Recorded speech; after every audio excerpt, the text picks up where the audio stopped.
आज काम लवकर संपलं वाटतं. हो आजी. चहा हवाय? नाही नको. तिथे झाला वाटतं.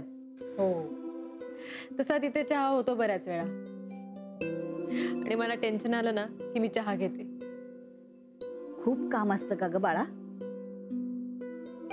तसं नाही ग आजी, पण तिथलं वातावरण जरा नवीन आहे ना, म्हणून जरा टेन्शन येतं मला. पण हे जे तू तिथे जाऊन वेळ देतेस ना ते फार चांगलं आहे. अगं नुसतं बघून सुद्धा अनुभव मिळतो. पुढे तू डॉक्टर झाल्यावर कळेल तुला की याचा किती फायदा होतो ते. हो ना. आणि हल्ली मुलांना सतत शिकणाऱ्या स्मार्ट मुली हव्या असतात. मग घरातलं काम नाही आलं तरी चालतं हल्ली. जी प्लीज. म्हणून मला माहित आहे तुला हा विषय आवडत नाही. अगं ताई सुद्धा नाका मुरडायची, पण आता बघ कशी खुश आहे की नाही. तुला सुद्धा विक्रांत सारखा चांगला नवरा मिळायला हवा. आजोबा, आता कुठे माझा रिझल्ट लागलाय? आपल्या चाळीत आता पटापटा लग्न ठरतायत. त्या वरच्या पोतनीसांच्या मुलीचं लग्न ठरलं. सिंगापूरला असतो मुलगा, तिथे त्याला छान नोकरी आहे. अरे वा, काय सांगतेस? That's great news. अरे वा, आज डबा अगदी फस्त केलायस की. अगं मी एकटीने नाही, विक्रांत पण होते ना, त्यांनी पण खाल्लं. काय ग मनू, कसे आहेत ग ते? म्हणजे हॉस्पिटलात वावरताना कसे असतात ते? आणि आत्या सॉलिड आहेत डॉक्टर म्हणून. मी बघते ना पेशंटचा किती विश्वास आहे त्यांच्यावर. आणि ते सुद्धा नेहमी पेशंट्सला आणि वेळेला खूप महत्त्व देतात. थॉरो प्रोफेशनल्स आहेत ते. तूच बघ आता, ताईला आपण वेळेवर स्थळ बघायला सुरुवात केली म्हणून हे दळवींसारखं छान स्थळ मिळालं. उशीर झाला ना की चांगली स्थळं मिळत नाहीत ग. हो की नाही हो? म्हणून आजी काय म्हणते? हो आजोबा, ऐकलं मी. पण मला ना आता आवरून वाचत बसायचंय. जाते.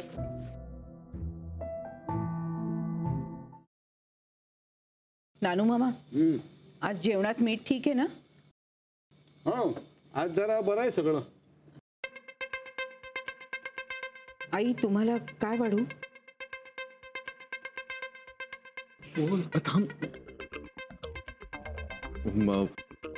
पाऊस काही थांबायचं नावच घेत नाही ना यावेळेस.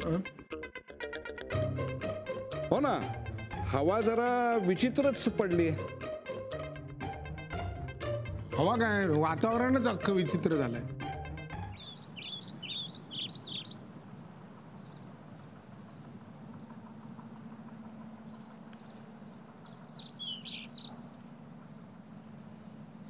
विक्रांत, तुम्ही?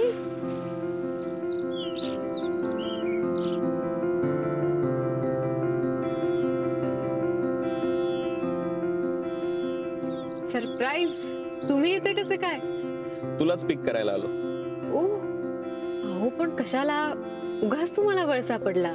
नाही, एक काम आठवलं, बोलायचं होतं जरा तुझ्याशी. मग अचानक विचार आला, गाडी वळवून घेतली लगेच, त्यामुळे तुला नाही कळवलं. अँड थँक गॉड रिक्षा पण नाही मिळाली तुला. थँक्यू. तुम्ही तुमचं काम सांगण्यापूर्वी मला तुम्हाला एक विचारायचंय. हा, विचार. तुम्ही बोललात का आजी आजोबांशी? कशाबद्दल? विसरलात? मी मागे बोलले होते ना तुम्हाला. अहो आजी आजोबा हात धुवून मागे लागलेत माझ्या लग्नासाठी. त्यांना जरा कन्व्हिन्स करा ना की इतक्यात नको. मला अजून शिकायचंय. आणि तशी घाई काय? हा, ते मी म्हटलं ना तुम्हाला, हा एक आजार असतो जो घरच्यांना होतोच.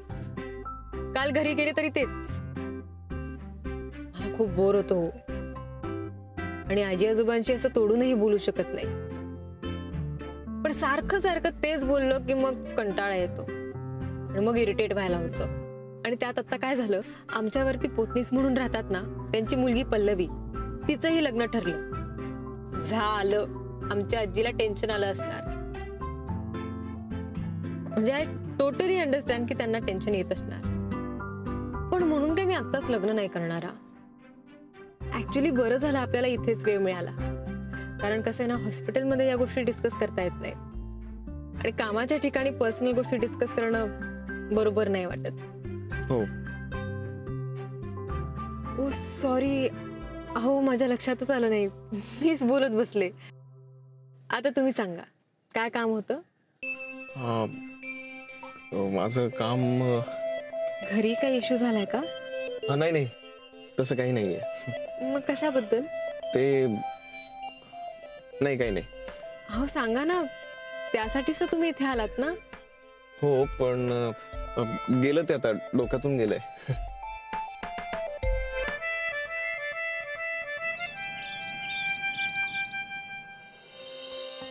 इंजेक्शनची खूप भीती वाटते हो. ओके. इंजेक्शन कोणाला आवडतं? आम्हाला डॉक्टरांनाही आवडत नाही, पण तरी गरज आहे म्हणून घ्यावं लागणार आहे. डॉक्टर नको, मला नको इंजेक्शन. असं काय करताय तुम्ही? हे बघा, घाबरू नका. एक्सक्यूज. आत्या, मी बघू का? देशील इंजेक्शन? एक्सक्यूज.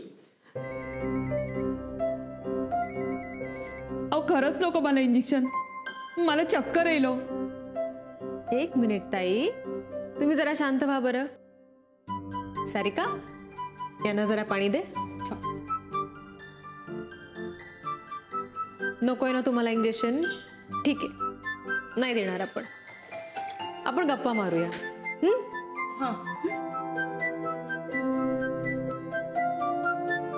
सावकाश सावकाश. झोपा बघू आता. मला तुम्ही फक्त तुमच्या प्रकृतीविषयी सांगा, मग मी ठरवते की तुम्हाला इंजेक्शनची गरज आहे की नाही. तसं चालेल. वहिनी, चक्क तू फोन केलायस? बोल. नाही म्हणजे काम होतं. तुम्ही कामात आहात का? हा, तू बोल ना, काय झालं? मला विचारायचं होतं की विक्रांत हॉस्पिटलमध्ये तरी जेवतो का? हो. नाही म्हणजे त्याच्याशी बोलणं होत नाही ना, म्हणून काही कळतच नाही. सारखी त्याची काळजी वाटत राहते की तो जेवला असेल की नाही, त्याने काही खाल्लं असेल की नाही, म्हणून तुम्हाला फोन करून विचारलं. नाही नाही, हे बघ, तो जेवतो, अगदी रोज जेवतो. काही काळजी करू नकोस. आणि मलाही त्याची काळजी वाटतेच ग. मग रोज बाहेरून मागवून खातो का तो? मानसी रोज डबा घेऊन येते, घरचंच जेवतो तो. डोंट वरी. इतकंच काम होतं ना? हो हो. ठेवते मी, पेशंट्स आहेत. ठेवते. हा, फारच लाड करता तो सासूबाई तुमच्या. हो ना, खूप. मला आराम करायला सांगतात. रोज माझ्या आवडीच्या भाज्या बनतात घरी. अरे वा, तर फारच चांगलं आहे. भेटलंच पाहिजे हो तुमच्या सासूबाईंना एकदा. बाळ आल्यावर तर मग खूपच खुश होतील ते. हा, माझं पहिलंच बाळंतपण आहे. पण कसं आहे ना, बाळ हेल्दी व्हावं म्हणून आपल्याला न आवडणारी औषधं किंवा इंजेक्शन्स घ्यावीच लागतात. हो मॅडम, खरं आहे तुमचं. द्या तुम्ही मला इंजेक्शन. अहो, इंजेक्शन दिलं सुद्धा. काय? कधी? आत्ता तुम्ही बोलत होता तेव्हा. अहो पण मला कळलं सुद्धा नाही. बघा, तुम्ही उगाच घाबरत होता. आता नाही भीती वाटणार. पण मॅडम, तुम्ही असाल ना इथे नेहमी? हो, मी असेनच. आजी, मी स्थळ बघायला तयार आहे. हा, काही गोष्टी योग्य वेळी झाल्या तर बरं असतं. तिच्याबरोबरच्या मीटिंगपेक्षा जगातली कुठलीच गोष्ट महत्त्वाची नाही आज. त्या दिवशी घरी मला काही बोलता आलं नाही. इथेच सोडणार नाही मी तिला.